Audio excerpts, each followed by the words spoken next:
Hello दोस्तों, तो स्वागत है आपका एक और नई वीडियो में। मेरा नाम है पारस, आप देख रहे हैं ट्राइमैक्स स्टडी हिंदी। तो आज बात करते हैं निरक्षीय स्थिति में विद्युत क्षेत्र की तीव्रता के बारे में। और अगर आप इस चैनल पर नए हैं, चैनल को सब्सक्राइब और वीडियो को लाइक कर लीजिए। तो चलिए शुरू करते हैं। सबसे पहले हमें बनाना होगा इसका चित्र। तो सबसे पहले बनाते हैं हम एक द्विध्रुव। मान लीजिए ये है हमारा एक द्विध्रुव।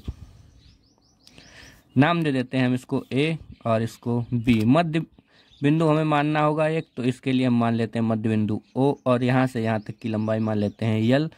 वैसे ही यहाँ से यहाँ तक की लंबाई भी एल मान लेते हैं। ठीक है, इसको मान लेते हैं हम प्लस क्यू आवेश, इसको मान लेते हैं माइनस क्यू आवेश। ऊपर एक, अब निरक्षीय स्थिति में कह रहा है तो हम ऊपर की ओर ले जाएंगे। अगर अक्षीय कहता तो हम सामने की ओर ले जाते हैं, या ऊपर की ओर ले जाएं या नीचे की ओर ले जाएं, तो हम ऊपर की ओर ले जाएंगे। यहाँ पे एक बिंदु मान लेते हैं P, और इसकी यहाँ से दूरी मान लेते हैं R मीटर। सॉरी, जो चित्र थोड़ा सा टेढ़ा बन गया, लेकिन आप स्केल का प्रयोग करके बनाएंगे तो बिल्कुल सीधा बनेगा।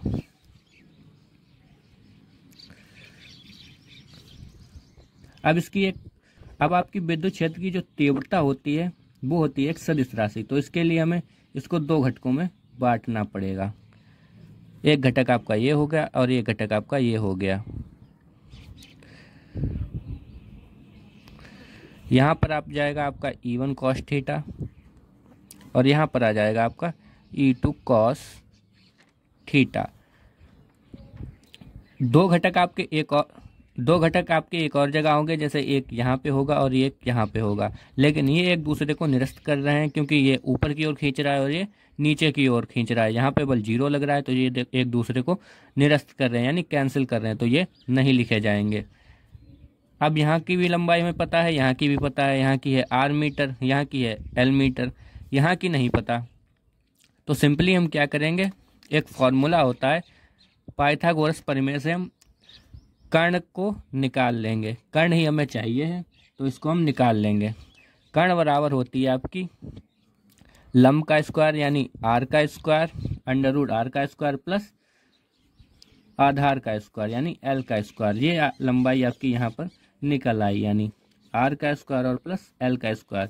यही लंबाई यहाँ पर भी होगी। ठीक है, अब हम आपको थोड़ी सी थ्योरी बोल देते हैं, क्योंकि बच्चे कमेंट करेंगे आपने सर थ्योरी नहीं लिखाई। तो लिखिए, माना एक विद्युत द्विध्रुव AB विद्युत क्षेत्र में रखा गया है, जो कि एक परावैद्युत माध्यम में रखा गया है। इस द्विध्रुव से R मीटर की दूरी पर एक बिंदु P है, जिस पर हमें तीव्रता ज्ञात करनी है। इसके लिए हम विद्युत क्षेत्र को दो घटकों में बांटेंगे। यहाँ पे आपके दो घटक बांट दिए, जिसमें sine theta, E1 sine theta और E2 साइन थीटा। ये आपके E1 साइन थीटा होंगे, और यहाँ पे आपका ये वाला जो होगा एरिया वो E2 साइन थीटा का होगा। जो एक दूसरे को कैंसिल कर रहे हैं, इसलिए इनको नहीं लिखेंगे। और E1 cos थीटा और E2 cos थीटा आपस में जुड़ जाएंगे। तो बस इसी को जोड़ते हैं। तो E बराबर E1 cos theta plus E2 cos theta. अब रखवाइए मान। विद्युत क्षेत्र की तीव्रता का फार्मूला होता है 1/4 पाई एप्सिलॉन 0 के Q/R स्क्वायर। R स्क्वायर इसका कर्ण होता है, लेकिन कर्ण यहाँ पर है √R square plus L square. पूरे में स्क्वायर आ जाएगा, क्योंकि R स्क्वायर होता है। फिर वैसे ही cos थीटा, जैसे जो कि यहाँ पे चल रहा था। फिर E2 के लिए मान रखवाइए, वही मान आ जाएगा आपका 1/4 पाई एप्सिलॉन 0 के। K होता है परावैद्युतांक। अगर ये परावैद्युत माध्यम रखा है तो यहाँ पे K आ जाएगा। वायु या निर्वात है तो K का मान 1 हो जाएगा, और यहाँ पे K हट जाएगा। ठीक है, Q/R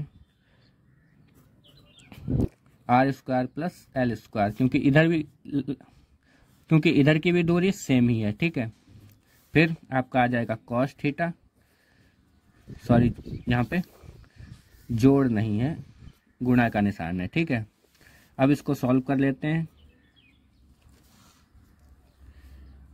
1/4 पाई एप्सिलॉन 0 के Q/। अब ये देखिए, यहाँ पे स्क्वायर है, यहाँ पर स्क्वायर है। सॉरी, स्क्वायर छूट गया था।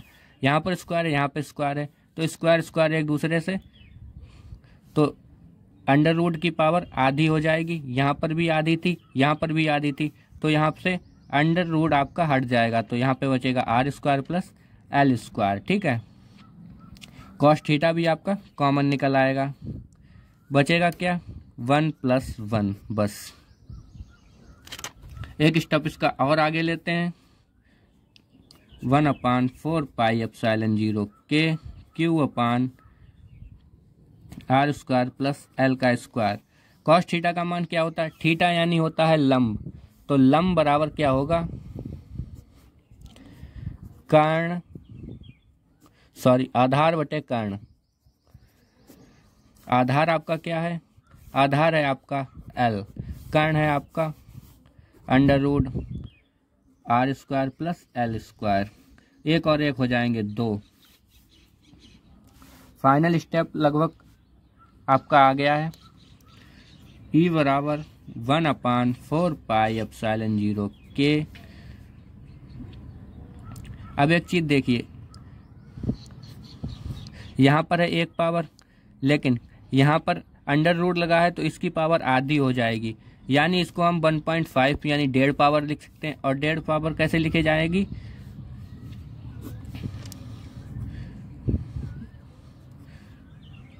r² प्लस एल स्क्वायर 3/2, ये होगा इसकी 1.5 पावर। ठीक है, और Q × 2L, ये आपने फार्मूला पढ़ा होगा, विद्युत द्विध्रुव का P बराबर होता है Q × 2L। तो 2L इधर आ जाएंगे, जब हम L की 2 से गुणा करेंगे तो यहाँ पे आ जाएगा 2L।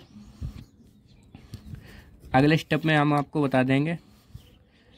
फिर E बराबर 1/4 पाई एप्सिलॉन 0 के Q × 2L आ गया आपका P, 2 से 2 कैंसिल, यहाँ पे आ जाएगा आपका r³ और L। ठीक है, और यदि R का मान L से बहुत बड़ा है तब हम L को छोड़ देंगे। ऐसे आप लिख के दिखाएंगे, यदि R का मान L से बहुत बड़ा है तब हम R को छोड़ देंगे। एक लाइन भी आप लिख देंगे बस। फिर क्या करना है, E बराबर 1/4 पाई एप्सिलॉन 0 के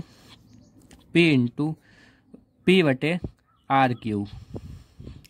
ये आपका फाइनल स्टेप आ गया, आपको दिख रहा होगा। अगर यहाँ पे कह दे माध्यम वायु या निर्वात हो, यहाँ पे हम लिख के दिखा रहे हैं, आप नीचे लिखिएगा क्योंकि यहाँ पे जगह नहीं, तो हम यहीं लिख के दिखा रहे हैं।